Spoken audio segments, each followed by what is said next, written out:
right, we have a young lady here who came down. She did a lot of work. She's trying to get Laughter Saves Lives some publicity, because the more publicity we get, the more good we can do. We actually did a show the other night for an organization, and I said, where do you want to give the money from this comedy show? And they said, Laughter Saves Lives.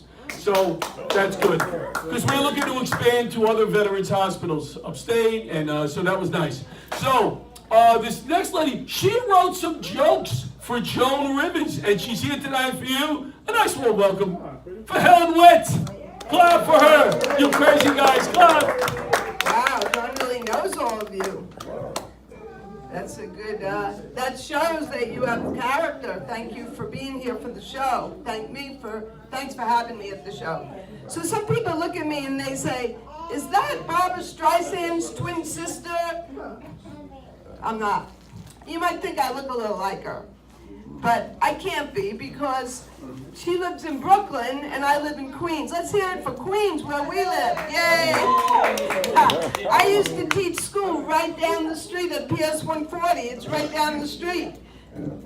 So I'm very familiar with coming here, and I love being here, actually. So I wanted to talk to you about the kids in my class, because they were so tough, even though it's right down the street. These were tough little second graders, not like this angel over here. Like when I walked into the school building my first day, I saw the school colors, black and blue. Yeah, those were the school colors. Instead of like green and white, like I went to Elma Memorial, black and blue. And the second grade girls had a gang. My second grade girls had to eat lunch next to them. And the initiation was to take the milk containers off of my girls' lunch trays. And that was true. So I named them the half pints. And the leader of the gang was the Dairy Queen. Wow. Yeah. Unfortunately, this is really true. They did have a gang. But it was a wonderful experience teaching at PS 140. Don't get me wrong. These are just jokes, okay? So like when we were little, we used to carve our sweetheart's name in the desk. Does anyone remember when desks were made of wood? Not this? Yeah. Well, these kids carved their sweetheart's name in their sweetheart. They're very tough little children, yeah.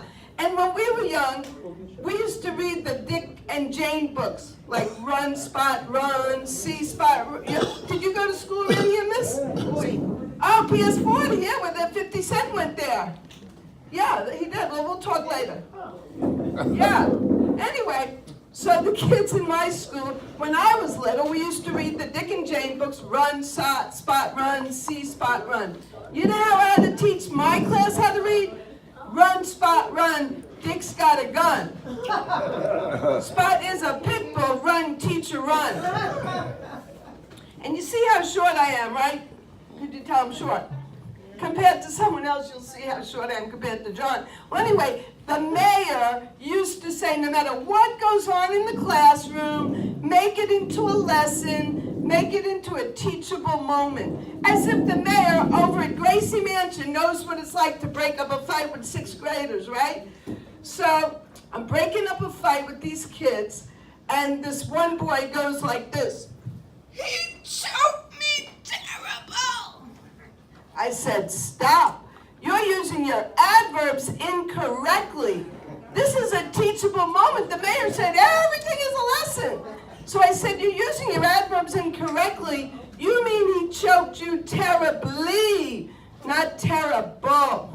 Oh, God.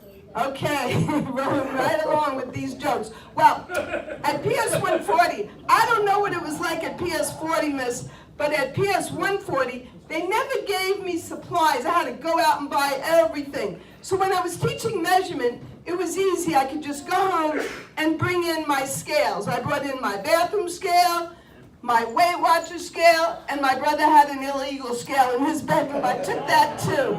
It's just a joke. I'm only kidding. I never went to Weight Watchers. But my brother did have that scale in his room. So, I'm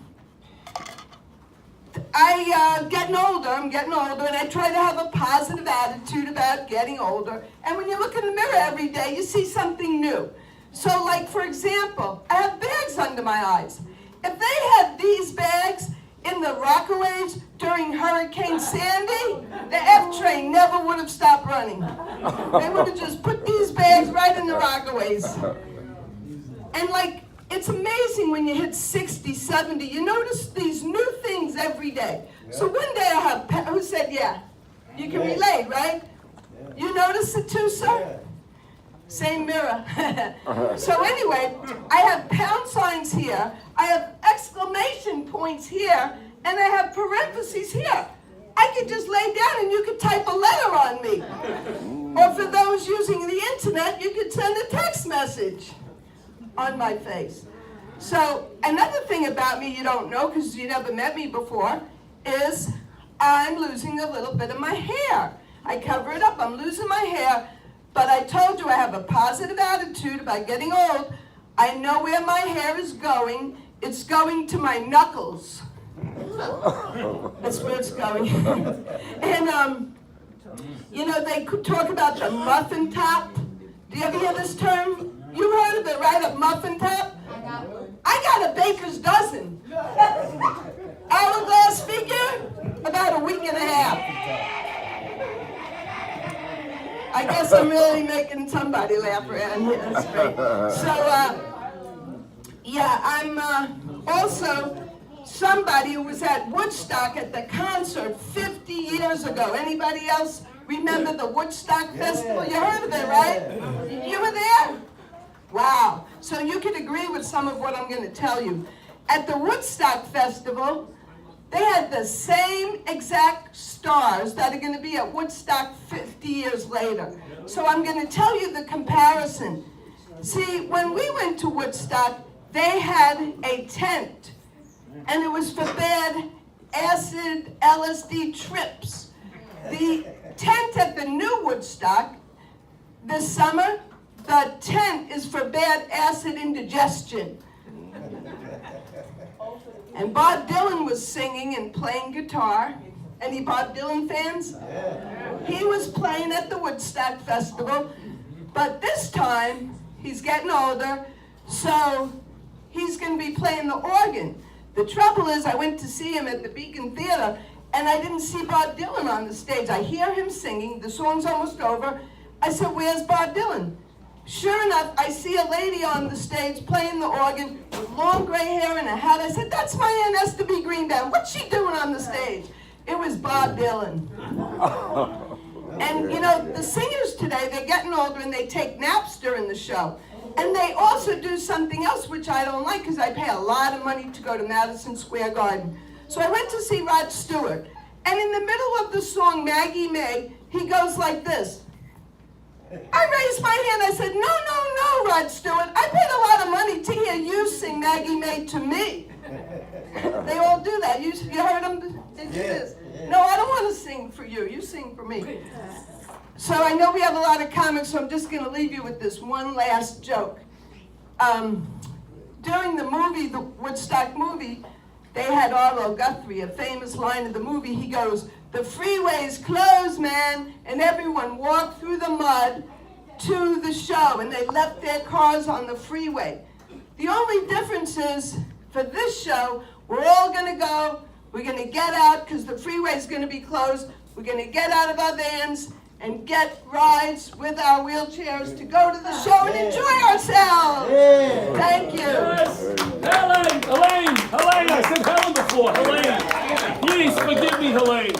I called her Helen before because I'm a typical guy idiot. Helene Witt, clap for that. Clap for Helene. Look at you guys. All right.